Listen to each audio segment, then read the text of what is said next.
huge congratulations on this, guys. For full transparency, I was only allowed to watch half an hour of this before, but what I saw of it, it's fantastic. Are you the protectors of this world? Yes, we are. Your planet is now marked for death.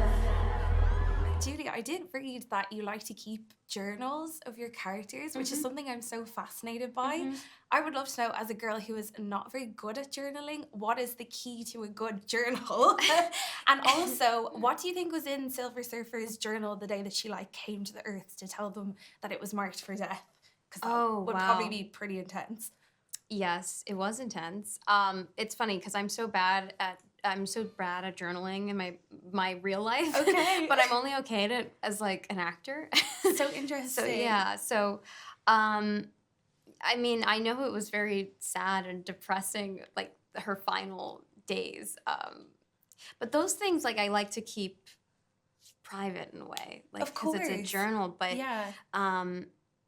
I guess a lot of it was coming from a place where she wasn't she was doing it for her family. She didn't want to be selfish. So it was that kind of making peace in a way, even though it was hard for her. Yeah. And how does that kind of help you as an actor to do that? I mean, with the journaling. Yeah. Yeah, it just, I think it's always I think it's important to,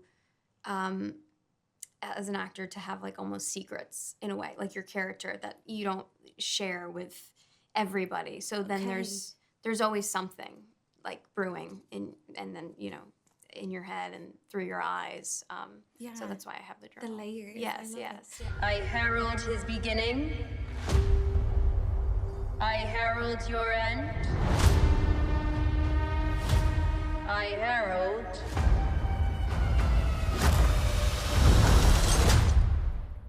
Galactus.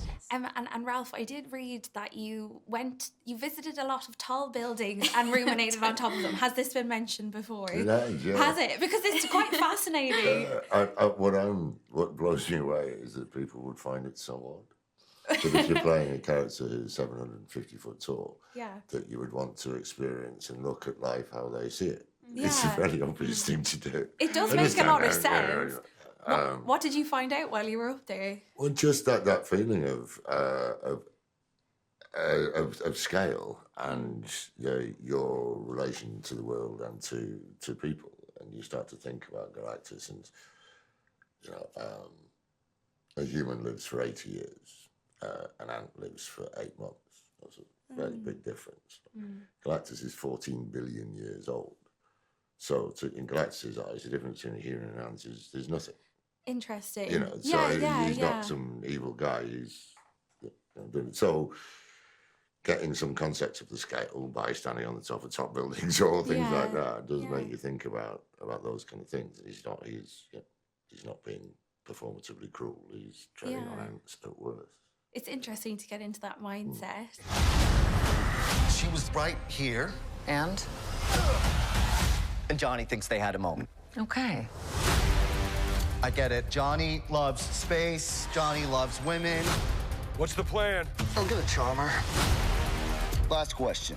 So the surfboard, is that part of your body, or is that... So she dumped you already? I know that you were a massive fan of film in general, Love Letterboxd and all that kind of stuff. I'd love to know from both of you, what do you think that Galactus's and Silver Surfer's favourite movies would be? I know they probably don't understand the concepts of movies because they're literally aliens. Yeah, they're aliens. But it's fun to make their pretend. favorite movie is Alien. Yeah. Being that's so ridiculous. Yeah, they're oh my God, this is a biopic about me. What do you think? What's the colour purple or something? The color, exactly. Wait, you said Apocalypse Now earlier. Yeah, do you think he identified? Yeah, I think he's probably got some identification with Colonel Kurtz in Apocalypse Now. Okay. Yeah. So yeah, that thing. Bit of And, inspo. and Yeah, I that was said, pretty and good. I said, maybe the Silver Surfer's a little bit Dennis Hopper Yeah. from Apocalypse Now. Same wavelength. Yeah, Yeah. just is doing all the dirty work, I guess. Yeah, I don't know. so that's our, yeah. I love yeah, that. that's our human version of Yes. Galactus and the Silver Yeah, Surfer. yeah. It's always fun And to in an alternate universe, when they sit down and watch is film at the Dennis end of a long Hopper. day Yeah, of exactly. world destroy. Yeah, exactly. I love that. I have to wrap up now. That went so quickly, but what a delightful chat. And congratulations. I can't Thank you wait so to watch the end much. of it. Famous around the world, please welcome the Fantastic Four. Huge congratulations on this. It has to be one of the most beautiful and like aesthetically pleasing things I've ever watched. I would love to know, like, how do you do that? And also, if you could take like one element of it and bring it into the real world, what would you choose? Oh, that's a great question. I love a good monorail. Yes. You know, who doesn't love a monorail? Yes. No, I think, you know, we approached it by trying to be as authentic to the 60s as possible, but then also adding in this layer of retrofuturism to it. So we were looking at Stanley Kubrick in 2001, Sid Mead, who was a famous concept artist of the time. And it was really interesting, like, how are the people of the 60s imagining the future?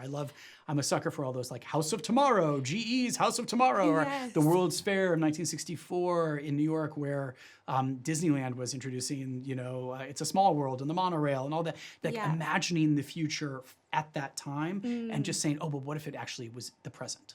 You know, the monorail's everywhere, like, you know, Flying cars. Flying cars. Exactly, but making it feel real, right? And that's the important part. The thing I love about New York City is you can see the layers of history there. Yes. You see the old buildings, you see the new buildings rising out. And for me, it was just about, okay, well, what if New York in the 60s had Reed Richards, who was the smartest man in the universe before he even became Mr. Fantastic. He was Steve Jobs meets Einstein. He was introducing new tech. He was pushing technology in a way that we didn't have someone doing the same in the 60s. And that's how we started to develop our aesthetic. I mean, it's fantastic, like, world building. John, answer this! Are we safe? Are we safe?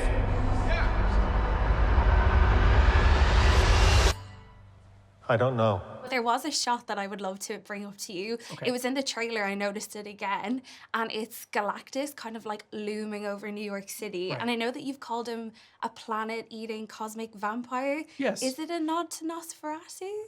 Oh, with the big shadows coming in, maybe subconsciously. Yes. Yes. I mean, it's always fun to tease, you know, and I sort of knew when I Yeah. was designing that and sort of, you know, figuring out with Richard Bennett, our storyboard artist who did that sequence, that I wanted to see that giant shadow loom over the city. And maybe it's that. Maybe it is. I love it. Yeah. And you did say that the casting was like definitely one of the most difficult parts of it. Yeah. I would love to know like which family member for you was like the hardest to nail down. You know, all of them are equally challenging because they're such great characters, right? And to make sure that I was capturing the right person for that part, that they would bring so much to it. And I have 4 amazing actors, each of them perfect for that, with such range and such soul. So I feel like all of them are in such great hands. Very diplomatic answer. I love that. Mr. Fantastic. Invisible Woman. Human Torch. I love you, Johnny! And the Thing. Hey, what time is it? Say the thing. That's not really something I say. It's clobbering time! That's just in the cartoon. You've obviously had such a like amazing career before this, and like It's Always Sunny is one of my favorite shows ever. And WandaVision's amazing. I would love to know like how did those kind of like influence this? Was there any kind of like subconscious you brought this element in? I think everything snowballs, you know, as you go through a career and you bring all of your experiences, and working on all of these different television shows have helped me with different tones and different technologies, and whether it's Game of Thrones and scope and scale, or whether it's Sunny in terms of improv and being alive to the moment and humor. And they're a very dysfunctional family, but, you know, a family nonetheless. And WandaVision, of course, is another, you know, family story as well. So, you know, and a period thing in terms of Yeah. authentically bringing to life period sitcoms as opposed to a period retro future Yeah. New York. But so I bring from all of those things something that helps, to build this, and I'll build my next project will draw from this one. Yeah, I love that theme of family running through. It's so nice. It's such a pleasure to chat to you. And Likewise. I'm very excited to see the rest of it. I hope you enjoy it. Thank you so much. Nice to meet you. Bye. Thank you.